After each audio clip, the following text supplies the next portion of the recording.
Yeah, it's always great to come back to this arena and to Serbia.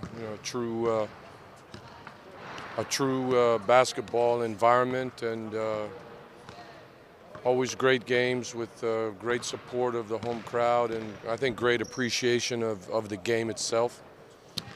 Red Star up to this point has shown their worthiness and their value as a legitimate EuroLeague team and contender. Has played very good basketball, and we know we have a very big challenge tomorrow night.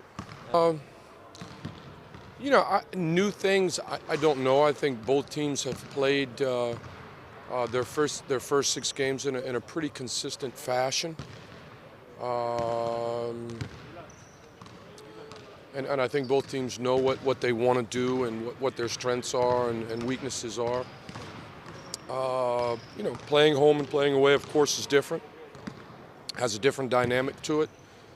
But, I said back then in the game that I thought that Red Star was a very good and strong team, and they've proven that. I get asked that question a lot. Who's the player or the two players that you're most afraid of? And I think that everyone should understand that basketball is a team game. And certainly on a given day, you may have one player who's outstanding or who does more than another. But good teams are generally made up of many good players with specific roles who know how to help the team win, and with coaching that knows how to help the team play the best basketball that they can. So, it's hard to say that there's one or two guys. There's a lot of good players on that team, and we're just going to try to beat Red Star and not beat any one or two players. The atmosphere is always great. The fans here, they understand basketball. They love basketball. They support their teams in good times and in less good times, and they love the game. And I think it's wonderful. I think it's a lesson for clubs and teams everywhere. It's been complicated all along. Without question, Group D is the strongest group. All 6 teams are competitive, and on a given day, any one of those teams can beat another team.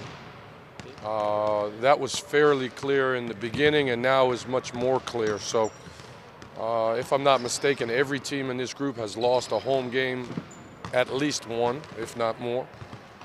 And now we're no different. So, obviously, the game is very important tomorrow. We had a week of 4 games in 7 days. And we were tired, unfortunately, and they came in and they took advantage of that. We also were missing a key player and another who played injured, and I think those were the 2 reasons for our loss. But like I said, in this group, anything can happen.